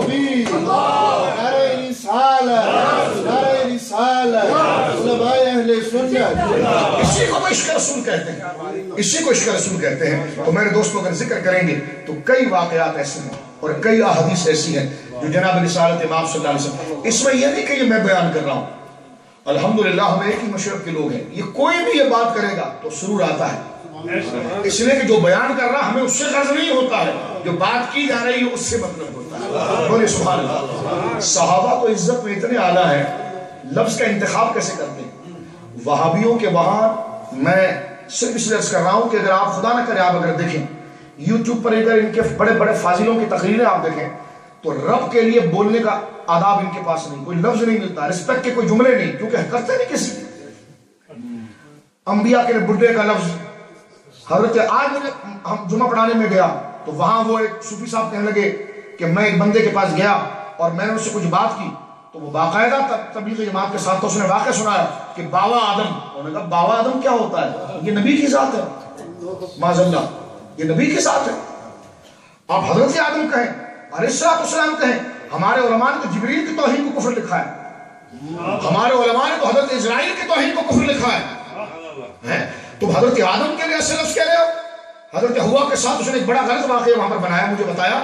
میں نے کہا یہ چیزیں پڑھنے پڑھانے سے نہیں آتی، یہ آداب بیٹھنے اٹھنے سے آتے ہیں، صحبت کے ذریعے آتے ہیں. اور ہمارے وہاں جاہل سے جاہل بھی آدمی ہوگا اور اس کو اگر مرشدوں کی صحبت ملی ہے اس نے بخاری تو نہیں پڑھی ہوگی لیکن زبان سے بے ادبی کبھی نہیں کرے. یہ چیزیں ہمارے وہاں باقاعدہ صحبت کے ذریعے سکھائی جاتی ہے. نام مبارک آئے تو انگوٹھا چوم لینا. فاضل بریلوی کی تعلیمات میں دیکھی بعض علماء نے آپ کے تخصص میں لکھا ہے کہ زندگی میں جتنی دفعہ سرکار کا نام سنا اتنی دفعہ انگوٹھے چومے. فرمایا جتنی دفعہ حضور کا نام لیا تو ہر دفعہ صلی اللہ علیہ وسلم پڑھا. اور خود امام اہل سنت نے سرکار کی عزت کے بارے میں لکھا اور آپ اپنے فتاوی میں لکھتے ہیں کہ جب حضور علیہ السلام کا نام نامی اس میں گرامی آئے تو کیا ہر دفعہ درود پڑھنا ضروری ہے؟ یہ جملہ ذرا سنیے، ادب کا تقاضا آپ دیکھیے. امام احمد رضا شامی کے حوالے سے لکھتے ہیں کہ فرمایا حضور علیہ السلام کا نام یعنی اصل نام جو ذات کا نام ہے محمد، لفظ محمد صلی اللہ علیہ وسلم، یہ تو حضور یہ تو صفات ہے، آقا یہ تو صفات ہے، سرکار یہ تو صفات ہے، لیکن عین نام اسم ذات محمد صلی اللہ علیہ وسلم. پوچھا گیا کہ جب حضور علیہ السلام کا نام نامی اس میں گرامی عین ذات جو آپ سمجھ رہے محمد صلی اللہ علیہ وسلم، اعلیٰ حضرت سے پوچھا گیا کہ جتنی دفعہ آئے اتنی دفعہ درود پڑھنا ہے. تو آپ نے کہا کہ علامہ شامی نے اس میں کو 3 حصوں میں بانٹا ہے اور یہ بڑی اچھی چیز ہے نمازوں کو بچانے اور ایمان کو بچانے. امام احمد رضا لکھتے ہیں کہ جتنی دفعہ نام آئے اتنی دفعہ درود پڑھنا انتہائی سعادت ہے. جتنی دفعہ نام آئے اتنی دفعہ درود پڑھنا انتہائی سعادت اور برکت ہے. فرمایا اس میں سستی کرنا، کاہلی کرنا بہت بری بات ہے اور غیر ضروری سمجھنا کفر ہے. کیوں پڑھوں میں درود معذرت کیوں پڑھوں؟ تو کہا اگر غیر ضروری سمجھے اہمیت نہ دے تو داڑھی رکھ کر کافر ہوا، لوٹا اٹھا کر کافر ہوا، پیشانی لگا کر کافر ہوا. تم دین کو سمجھتے کیا ہو؟ یہی بات امام محمد رضا نے تمہید الایمان میں لکھی ہے. فرمایا وہابیوں تم نے اللہ اور اس کے رشتے کو باپ بیٹے کا رشتہ سمجھا ہے کہ بیٹا اگر باپ کو جوتا مارے تو وہ باپ کے نطفے سے نہیں نکلتا، تو تم رسول کو گالیاں دیتے رہو اور کہو پھر بھی مسلمان ہو. یہ لکھا آپ نے تمہید الایمان میں. سمجھ رہے آپ؟ یعنی آپ دیکھیے اگر کوئی اپنے باپ کو گالی دے دے تو بے ادبی تو ہے لیکن وہ اس کے نطفے سے خارج نہیں ہوگا، نطفے سے بیٹا ہی رہے گا. تو اعلیٰ حضرت مثال دیتے ہیں کہ وہابیوں تم نے اللہ اس کے رسول کے رشتے کو باپ بیٹے کا رشتہ سمجھا کہ بیٹا اگر باپ کو گالی بھی دے دے اور جوتا بھی مار دے تو وہ باپ کے نطفے سے نہیں نکلتا. تو تم سمجھتے ہو کہ رسول کے لیے کوئی بھی جملہ کہہ دو ایمان سے نہیں نکلو گے. تو یہ ادب ہمارے وہاں سکھایا جاتا ہے. بولی سبحان اللہ. کیسا جملہ؟ تو امام احمد رضا نے فرمایا یاد رکھو میرے نوجوان دوستو، جب بھی اور ہمیشہ یہ یاد رکھو کہ اگر آپ اسکول میں کبھی لکھ رہے ہیں محمد صلی اللہ علیہ وسلم تو آپ کو یہاں پر پیس بھی اپوننگ لکھنا پڑتا ہے، لیکن یہ کوئی شے نہیں. اگر آپ لکھتے بھی یہی جملہ تو زبان سے صلی اللہ علیہ وسلم ضرور پڑھیں. ہمارے وہاں اردو اور دنیات کے استاد ہی اسکولوں میں فارغ ہوتے ہیں اور وہ معاذ اللہ کرتے کیا ہے؟ اور یہ دیوبندیوں کی بات میں عادت ہے، وہ حضور علیہ السلام کا نام لکھتے ہیں محمد صلی اللہ علیہ وسلم اور آگے سواد لکھتے ہیں، سواد پورا نہیں سواد لکھتے ہیں، ٹھیک ہے، یا صحابہ کے آگے راد لکھتے ہیں. اور یہ سوال میں آپ سے کہتا ہوں اگر بر صغیر کے کسی عالم سے پوچھا گیا تو وہ امام احمد رضا ہے، اور اس کا جواب جو 14 صدی کے انداز میں جس نے دیا وہ امام احمد رضا ہے. میں نے فتاوی امدادیہ پڑھا ہے پورا، میں نے فتاوی حدیث پڑھا ہے، نظریہ پڑھا ہے، سلفیہ پڑھا ہے، دیوبند پڑھا ہے، عزیز الفتاوی پڑھا ہے. کسی نے ان کے سائل میں سوال نہیں کیا کیونکہ جیسا مفتی تھا ویسا سائل تھا. ادب کے ہمیشہ سوال اعلیٰ حضرت سے ہوئے ہیں. آپ اٹھا کر دیکھیں فتاوی رضویہ چھٹی جلد سے، پرانے فتاوی رضویہ کی چھٹی جلد اگر آپ دیکھیں حیران ہو جائیں گے کہ اعلیٰ حضرت سے سوال کرنے والا کیا کیا سوال کرتا ہے، اور جب جواب دیتے ہیں تو دریا بہا دیے ہیں دربے بہا، عشق مصطفیٰ کے گوشے اجاگر کر دیتے ہیں. اب آپ دیکھیں یہ سوال نہ کہ حضور علیہ السلام کا نام نامی اسم گرامی محمد آئے کیا ہر دفعہ درود پڑھا جائے گا صلی اللہ علیہ وسلم، یہ سوال صرف بر صغیر میں امام احمد رضا سے ہوا ہے. اردو فتاوی کرنے صرف امام احمد رضا سے ہوا، کیونکہ امام احمد رضا کی خدمت میں بیٹھنے والے ساحل اتنے ذہین تھے، اتنے محتاط تھے، اتنا خیال رکھنے والے تھے کہ کوئی جملہ کہیں اور ایمان گیا تو خیال رکھو ایک ایک بات. ملفوظات اعلیٰ حضرت پڑھ کے دیکھیں آپ، اس میں صرف سوال عرض اور اشارت کو دیکھیں کہ اعلیٰ حضرت کی صحبت میں بیٹھنے والا کتنا محتاط ہوتا ہے.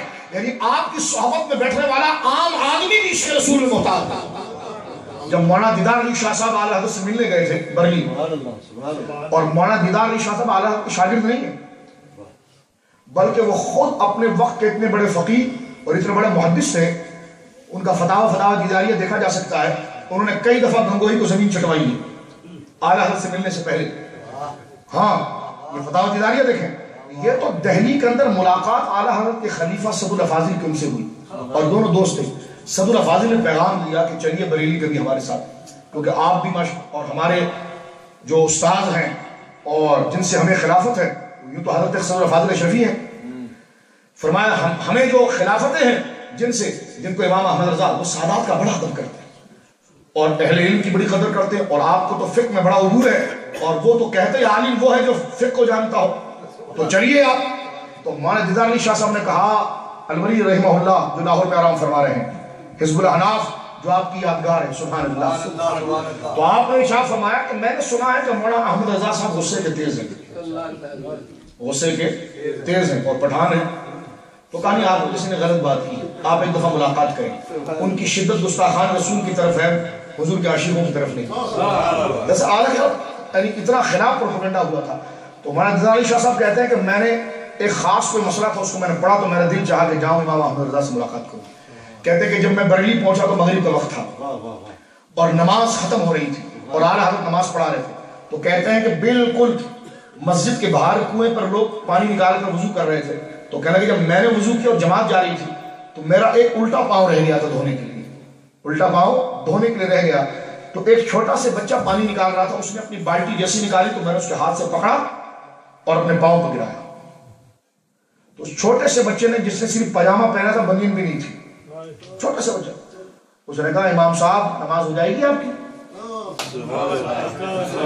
تو مولانا دیدار علی شاہ صاحب کہتے ہیں ایک لمحے کے میں رک گئے، بچہ کس سے بات کر رہا ہے، وقت کے اتنے بڑے مفتی سے. کہا نماز ہو جائے گی آپ کی؟ کہا کیوں نہیں ہوگی؟ کہا نابالغ کے مال میں تصرف کر رہے ہیں آپ. تو اتنا سے بچہ کہتا ہے نابالغ کے مال میں تصرف کر رہے ہیں آپ. تو حضرت مولانا دیدار علی شاہ صاحب کہتے ہیں میں نے بھی پھر اس کے انداز میں جواب دیا. کہا تو بھی تو لوگوں کو پانی دے رہا ہے؟ تو کہا ان سے اجرت لے رہا ہوں. تو فرمایا میں نے اس کو اجرت دی اور میں نے کہا واقعی میں امام احمد رضا ہے جس کے گلی کے اتنے بچوں کو فقہ کی باریکیاں پتا ہے تو اس کی فکر میں اور اس کی صحبت میں بیٹھنے والے سرد شریعہ کے تفقہ کا مقام کیا ہوگا، علمیت کا مقام کیا ہوگا. تو یہ محبت عشق و محبت اعلیٰ حضرت عشق و محبت عشق و محبت اعلیٰ حضرت. میرے دوستو یہ سوال علم و حکمت اعلیٰ حضرت اعلیٰ سبحان اللہ. تو آپ اندازہ لگائیے امام احمد رضا کو ہم یوں نہیں مانتے، جو مصطفیٰ کو مانتا ہوگا وہ امام احمد رضا سے دور نہیں رہ سکتا، جو مصطفیٰ سے پیار کرتا ہوگا فاضل بریلوی سے دور نہیں رہ سکتا، کیونکہ حضور کے محافظ اور حضور کے دین کے محافظ اور حضور کی شان کے وفاداروں میں جو سب سے ہمارے دور سے قریب کے وفادار ہیں وہ امام احمد. امام احمد رضا نہ پنجابی تھے، نہ امام احمد رضا اردو نسل کے تھے، نہ جناب کسی اور نسل کے تھے، وہ تو پشتون تھے. لیکن ہر نسل والا کیوں مان رہا ہے؟ کیونکہ ہر نسل والا حضور کو مانتا ہے. کیونکہ ہم پٹھان بعد میں ہیں، پنجابی بعد میں ہیں، سندھی بعد میں ہیں، حضور کے غلام پہلے ہیں. تو جو حضور کا غلام ہوگا وہ امام احمد رضا سے دور رہ نہیں سکتا. یہ سوال کی باریکی دیکھیے اور میں گفتگو ختم کرتا ہوں کہ ذات رسالت ماں کا جب نام آئے تو کیا ہر دفعہ درود پڑھا جائے گا؟ تو امام احمد رضا فاضل بریلوی رحمہ اللہ فرماتے ہیں، فرمایا ہاں جب جب نام آئے تو درود پڑھیں. آپ بابیوں کی کتابیں ہیں، اللہ میاں تھانوی، تھانوی کا لگو لے جائے، تھانوی کی اگر آپ بیان القرآن اگر پڑھ کے دیکھیں تو اس کی تفسیر ہے میں نے صرف سورہ بقرہ میں 9 جگہ نشان لگایا، اللہ میاں اللہ میاں.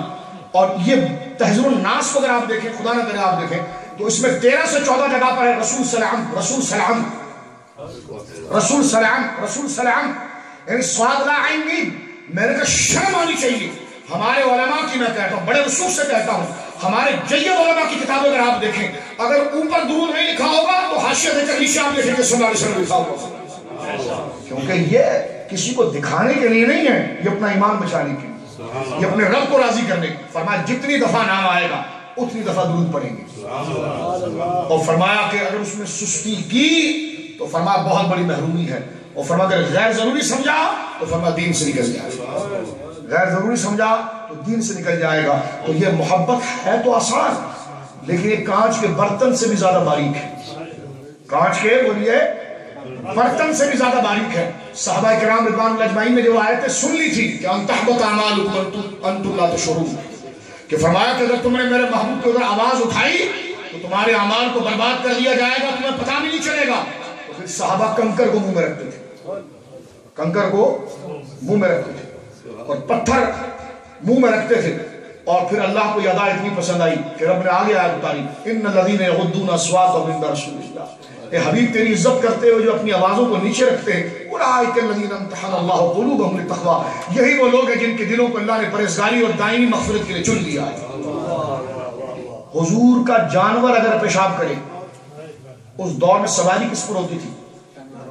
خچروں پر، خچر پر ہوتی تھی. ٹھیک ہے، میں دوسرا لفظ کے مقابلے پر نہیں کہتا، خچروں پر ہوتی، دراز گوش پر سواری ہوتی تھی. ٹھیک ہے، کیونکہ اس دور کی سواری ایسی تھی. سرکار چاہتے تو حضور علیہ السلام جو ہے وہ براق پر بیٹھ کر سفر کرتے، لیکن سرکار اگر براق پر بیٹھتے تو بھابھی کہتا یہ تو براق اڑ رہا تھا. سرکار نے سب سے گھٹیا جانور کو استعمال فرمایا اور اس کو اپنی صحبت میں لے کر آنا. گھٹیا وہ جب تھا جب حضور سے دور تھا، لیکن جب حضور نے اس کو قریب کیا، میں اس کی جنس کے حوالے سے بتا رہا ہوں کہ وہ گھٹیا جانور تھا اور بے وقوف جانور تھا، لیکن جب حضور نے اس کو قبول کیا تو تکریم اور عزت بھی بڑھ گیا، علم و کمال بھی بڑھ گیا. بخاری شریف آپ دیکھو، جس طرح حمار، ڈونکی، گدھا جس کو کہتے ہیں، وہ اس وقت کی سواری تھی اور سب سے بے وقوف جانور ہے. شاگرد اگر نہ پڑھے تو استاد اسی لفظ سے اس کو تشبیہ دیتا ہے. تو سب سے گیا گزرا جانور. حضور براق پر نہیں بیٹھتے، حضور اس پر بیٹھتے ہیں، اور جب اس پر حضور بیٹھتے تو خصائص امام سیوطی کو اٹھا کر دیتے. ایک ایک بات وہ سمجھتا تھا، ایک ایک بات کو سمجھنا اپنی جگہ پر ہے. ایمان داڑھی کا نام نہیں، دل کی صفت کا نام ہے. نفاق دل کی صفت کا نام ہے. علماء لکھتے ہیں، یہ آرائش البیان کے اندر جو موجود ہے، کہ ہم سرکار کے دراز گوشت کو بازار میں لے جاتے تھے اور اس کو لے کر گھماتے تھے. وہ جس کے آگے سے صحیح سالم گزر جاتا ہم کہتے مومن ہے، اور جس کے آگے پیشاب کرتا ہم کہتے منافق ہے. آپ اندازہ لگائیے، وہ انتہائی بے وقوف جانور جب حضور کی صحبت میں آیا تو ظاہر سے ظاہر باطن کا علم بھی آ گیا اس کو. بولیے سبحان اللہ. تو حضور کے علم غیب پر مناظرہ کرتے ہو. اور جب وہ پیشاب کر رہا ہو، جب وہ جانور پیشاب کر رہا ہو، تو اگر کوئی آگے کھڑے ہو کر اس کو یہ کہے کہ یہ تو پیشاب ہے، تو صحابی اس کا منہ توڑتے ہیں، کہتے ہیں یہ پیشاب نہیں، یہ عطر ہے. بخاری میں.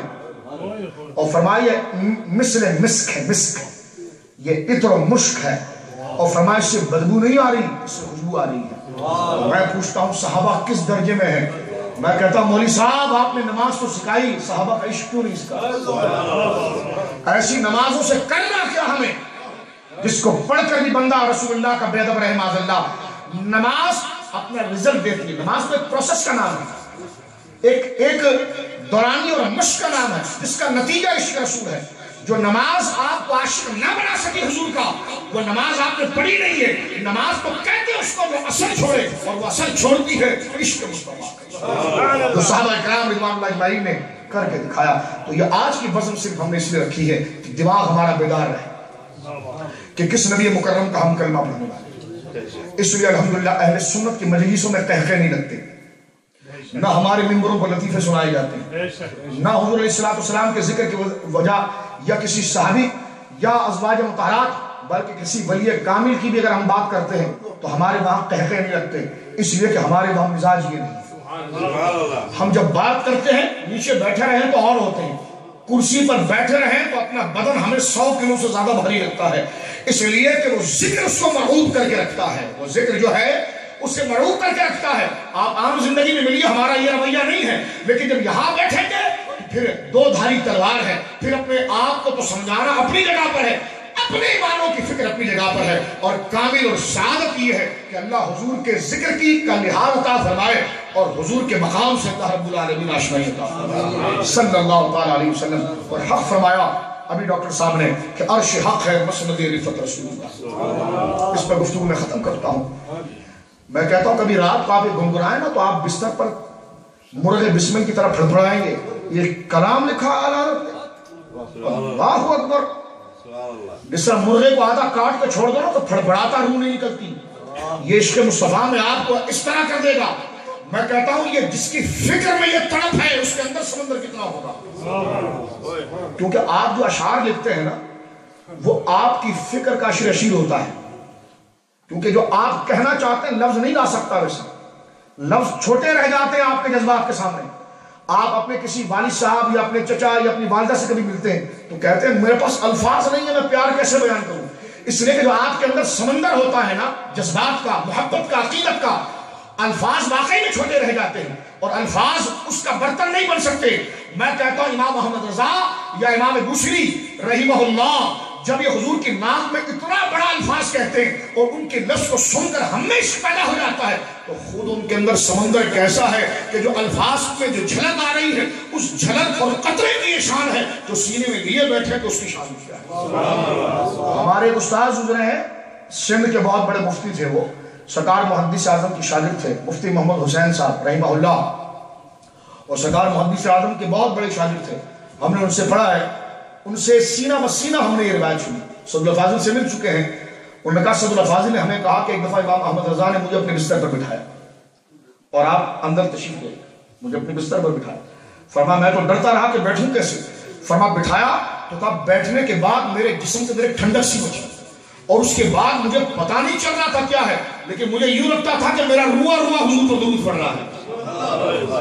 ہاں یہ مستند ثقہ عالم سے استاذ العلماء سے ہم نے سنا. میں کہتا ہوں جس کی صحبت تو صحبت، جس کے بستر پر بیٹھ کر یہ کیفیت جذب حاصل ہو جائے اور بندہ مجذوب السالک کے درجے پر پہنچ جائے تو وہ واقعی میں عشق و محبت کا کیسا سمندر ہوگا جس کو دنیا امام محمد رضا ہے. تو اللہ رب العالمین جل وعلا اس حقیقت پر ہمیں رکھے کہ واقعی میں عرش حق ہے، مسند رفعت. حضور کی اونچی کرسی کون سی ہے؟ عرش ہے. حضور کی اونچی کرسی کون سی ہے؟ عرش ہے. میرے امام کا جملہ سنیے اور گفتگو ختم. کیا بات کی اعلیٰ حضرت کے سارے کلام ایک طرف، لیکن زمین و زمان اور یہ کلام ایک طرف کہ کمال کر دیا فاضل بریلوی کے اس کلام نے. میں کہتا ہوں خشک دل ہونا اس میں بھی چشمہ عشق کا پھوٹ پڑے. یہ ایسی بات ہے اس میں، لیکن رب جس سے بھلائی کا ارادہ ہے، جس کو اپنے محبوب کی غلامی کے لیے چنے، محبوب کی غلامی کے لیے، کیونکہ یہ روحوں کے فیصلے پہلے ہو گئے ہیں، یہ ابھی کے نہیں ہے. بندہ دنیا میں آ کر کسی سے پیار نہیں کرتا، یہ مزاج لے کر پیدا ہوتا ہے. اور یہ حضور کی حدیث ہے الارواح جنود مجندہ، روحیں لشکروں کے مانند تھی. فما تعارف بخاری فما تعارف منها اختلفا، جس نے وہاں جس سے پیار کیا تھا یہاں دیکھ کر پیار کر لیا. وما تناکر منها اختلفا، روح وہاں جس سے بیگانی تھی یہاں استاد باپ بھی ہو تب بھی بیگانی ملتی ہے. فرما وہاں جس سے پیار تھا یہاں اس سے پیار ہے. تو اب سن لو، اب سن لیجئے یوکے کے میرے مسلمانوں، یہ اللہ نے اب یہ آپ کی اس میں کوئی نیکی اور دعا نہیں ہے، یہ اللہ نے اپنے فضل سے اپنے دست قدرت سے آپ کی روحوں کو اٹھا کر مصطفیٰ کے قدموں میں ڈالا. جس کو نہیں اٹھایا نہیں اٹھایا، اللہ اکبر. جس کو نہیں اٹھایا نہیں اٹھایا، وہ آج قرآن پڑھ کر بھی نہیں جانتے. وہ بخاری پڑھ کر نہیں جانتے. بخاری سے عشق نہیں ملتا ہے, عشق تو بندہ لے کر پیدا ہوتا ہے.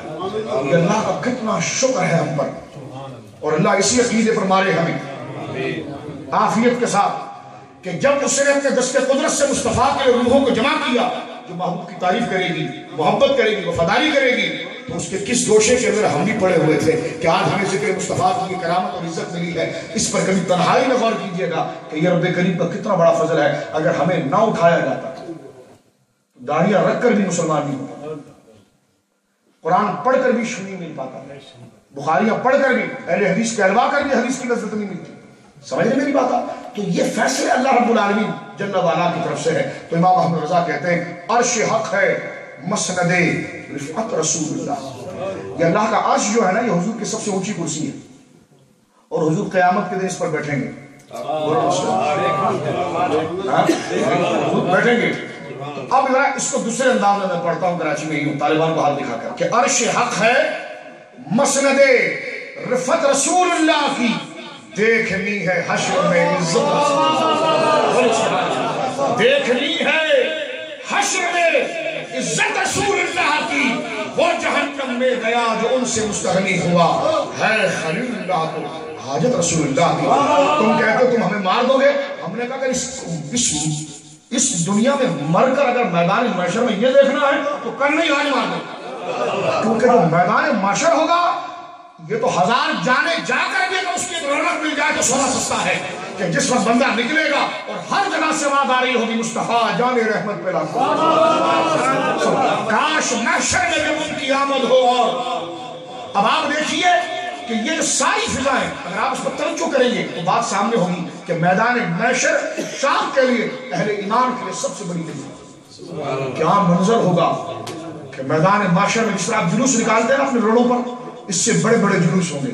آپ جب جلوس نکالتے ہیں سردی کی راتوں میں روڑوں کے اوپر, سب کی زبان پر مرحبا یا مصطفیٰ ہوتا ہے.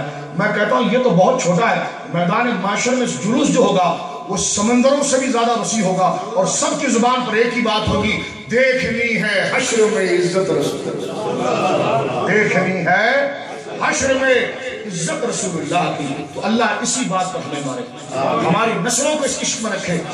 اب آپ اگر اس بات کو دیکھیں تو موت سے پیار ہوتا ہے, اور جس وقت موت سے پیار ہو گیا تو ایمان کامل ہو گیا. جس وقت آپ موت سے بیزار ہوئے تو ایمان گیا, اور موت سے پیار ہو گیا تو ایمان آ گیا. میں کہتا ہوں ٹھنڈے ملک میں سید بننا آسان ہے,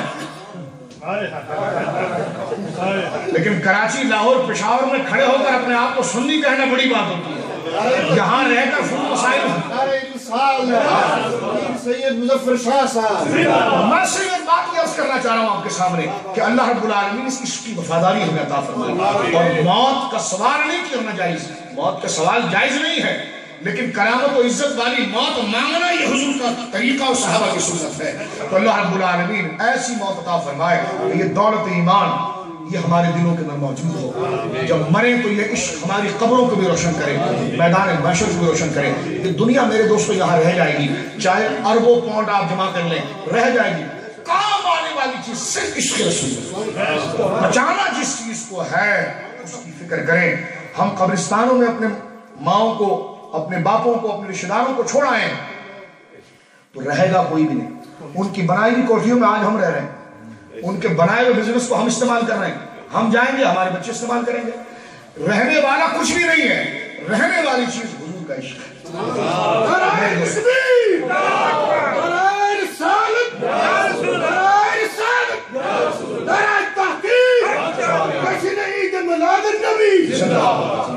لہذا آؤ مل کر دعا کریں, مولا اس ایمان کو تیری سپرد کرتے ہیں, تو اپنے فضل سے ہمارے ایمانوں کی حفاظت فرما, ہمارے بچوں کی ایمانوں کی حفاظت فرما, اور اس مجلس کو اپنی بارگاہ میں قبول فرما.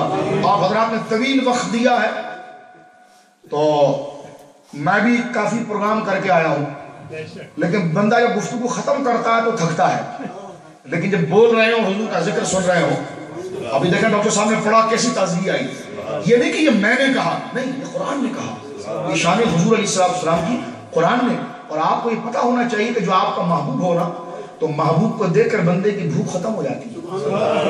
آپ کبھی پاکستان جاتے ہیں نا, جو آپ کو اپنے وطن کی یاد ہو, یا آپ انڈیا جاتے ہیں اپنے رشتہ داروں کو جن کو دیکھنے کے دل تڑپتا ہو تو بھوکے پیٹ گھر پہنچتے ہیں تو اگر وہ کھانا لگاتے تو کہتے ہیں بعد میں دینا ہے، ابھی پیٹ بھر گیا، ابھی پیٹ. تو یہ انسان کی ایک فکر ہے، یہ فطرتی روحانی تقاضے ہیں کہ اپنے محبوب چیز کو دیکھتا ہے تو پیٹ بھر جاتا ہے، تھکن اتر جاتی ہے. تو ایسا گما دے ان کی ولا میں خدا ہمیں، ڈھونڈا کریں پر اپنی خبر کو خبر نہ ہو. وآخر دعوانا الحمدللہ رب العالمین.